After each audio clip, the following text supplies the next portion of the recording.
شلون صحة طلاب؟ أحوالكم مشتاقون؟ اليوم راح أسوي Abdominal Examination. Obstetrical Abdominal Examination, not Abdominal Examination in general. It is an obstetrical specific. So we start with inspection of the abdomen. We see that the abdomen is distended with a gravid uterus, which is distended, not regular distension, okay, because of the presence of the fetus. Now, by inspection, the abdomen is distended, it's moved with respiration, the umbilicus is inverted, there is a stria albicans of previous, which is a white stria of a previous pregnancy, stria gravidarum, which is red in color of a new pregnancy. And we see if there is any scar in the abdomen, and there is no scar in the abdomen, there is no dilated vein, normal hair distribution, and sometimes we see that there is a fetal movement by inspection.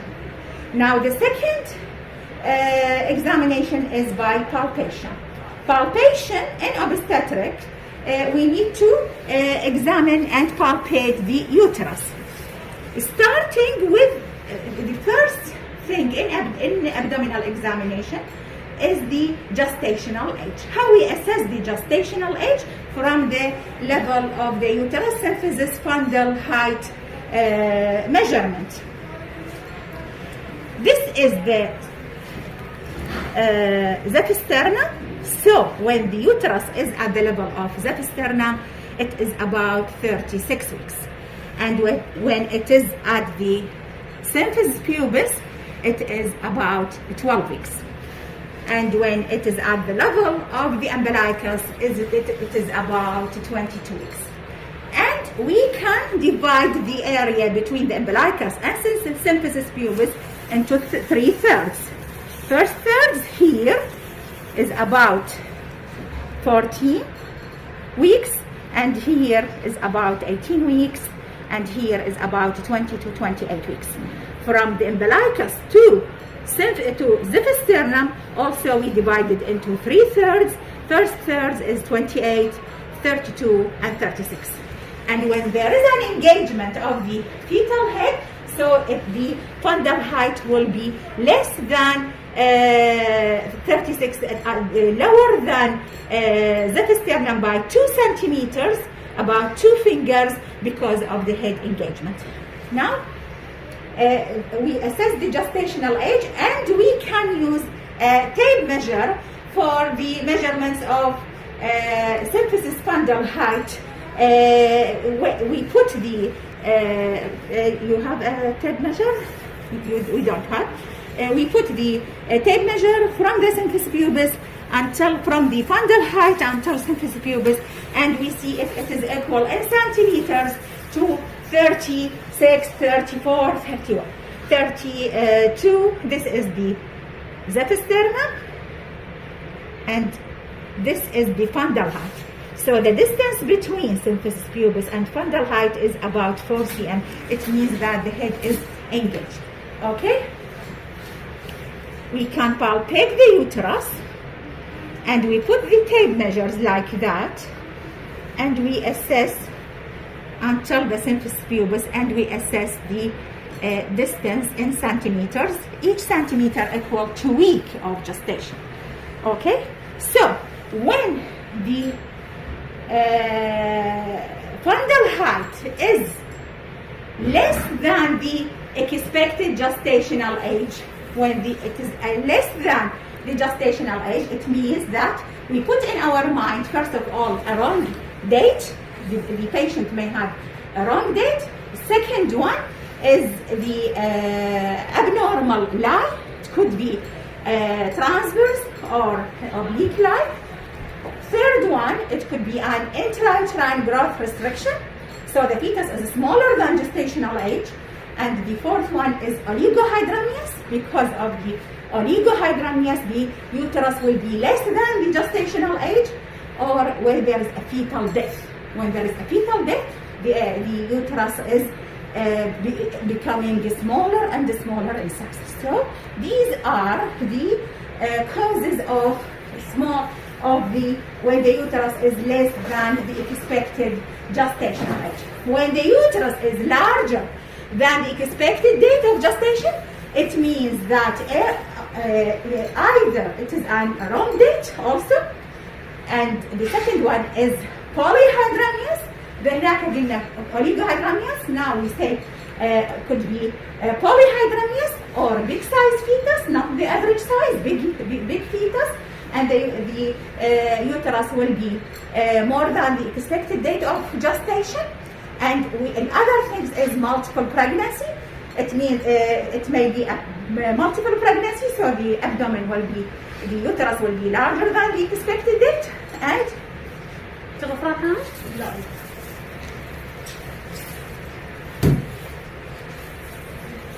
so these are the most common causes. In the first trimester, when the uterus is larger than the expected date, we put in our mind the molar pregnancy. Okay, we put in our mind molar pregnancy. The uterus will be larger than expected, or full bladder. Also, full bladder is one of the causes of wrong gestational age and an increase in the size of the uterus. Okay. So by inspection and palpation, we can, first of all, by palpation, we can assess the gestational age. The second point, we come to assess the lie of the fetus. The lie is the longitudinal axis of the fetus to the longitudinal axis of the uterus. So, by inspection, we see that it looks like a longitudinal line. We have a transverse line. Usually the uterus will be less than the expected gestational age, and the appearance is in transverse or oblique line when it is in oblique position. So we can assess the line. The fundal grip, this is the fundal grip. We assess the part of the fetus that occupying the upper uterine segment. If it is a hard, rounded, ball-like shape, it means it is a head. So it is a breech presentation. When it is an irregular, soft, it mostly it is a breech, and the baby in the cephalic position. And we come to the lateral grip. From the lateral grip, we can assess the back of the fetus and the other side of the fetus. The back will be straight, hard. Okay, we can assess. In this patient, it is difficult because it looks like she has a polyhydramnios. The other thing is the pelvic grip. Okay, pelvic grip, we can assess the presentation of the fetus. What do we mean by presentation? Presentation, it means that part of the fetus which occupying the lower uterine segment in relation to maternal pelvis. So we assess from this first pelvic grip. This is, we can push this, and I can see the ballottement fetal head under my hands. This is the head, and this is the second pelvic grip, which I can completely feel the head of the fetus, which is a hard rounded mass that occupying the lower uterine segment. So we can assess the lie, the presentation. And the other thing is engagement. What do we mean by engagement? When the most biparietal diameter of the fetal head enter the maternal pelvis at the level of ischial spine, which is 0 station. And we can consider the head as a ball with a fifth part.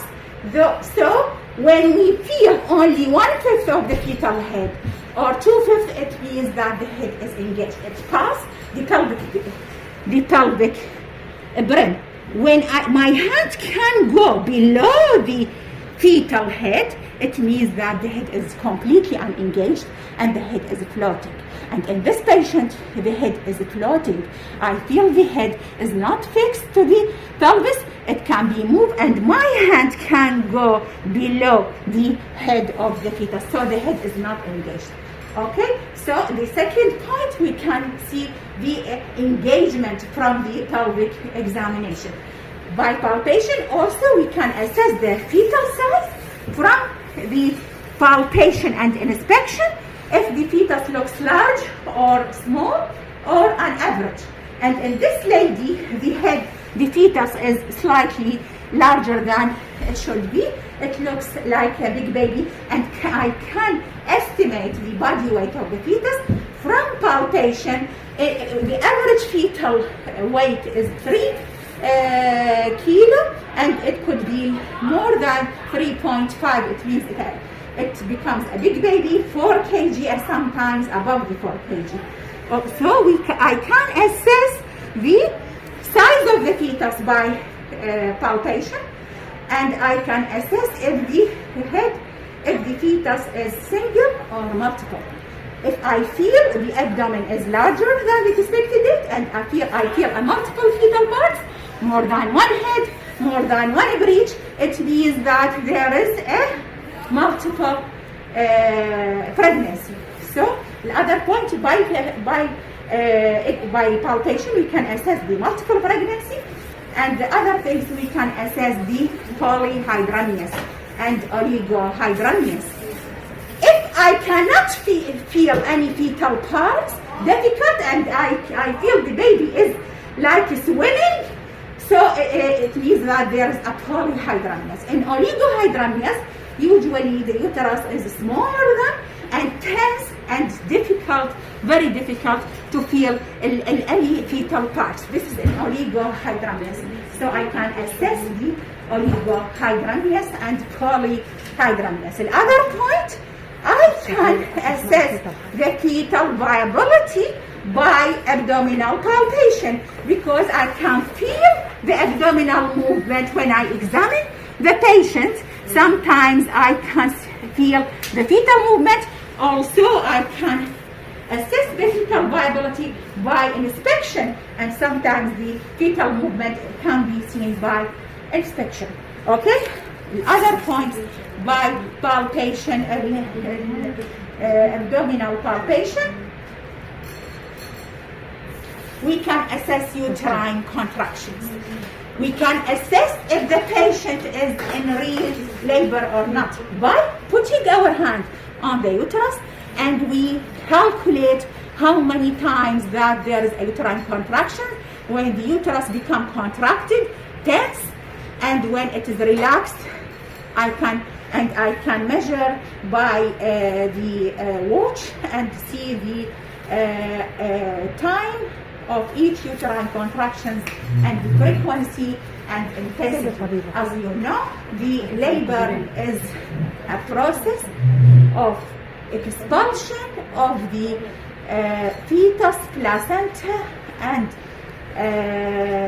uterine products when there is regular uterine contractions, which increase in intensity, frequency, and strength associated with cervical effacement and dilatation.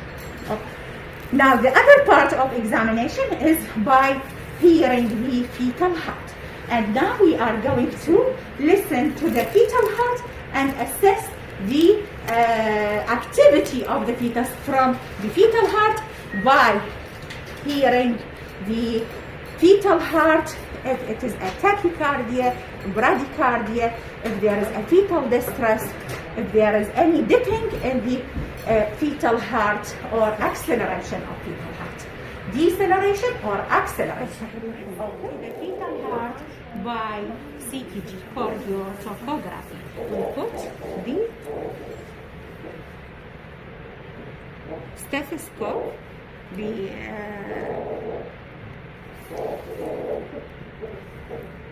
this is the fetal heart, okay? Can you listen to the fetal heart? This is a fetal heart, significant fetal heart, not maternal pulse. Sometimes we hear maternal pulse, and if we want to differentiate between them, we can measure, we can put our hand on the maternal pulse and see the difference between maternal pulse and fetal heart. Okay, sometimes we hear placental suffering, not fetal heart. This is a fetal heart which is regular, it is about 130 beat per minute. And we have to assess the fetal heart for 1 minute with contraction and without contraction. Sometimes there will be deceleration with contraction, which is normally happening when it is begin with the beginning of the contractions.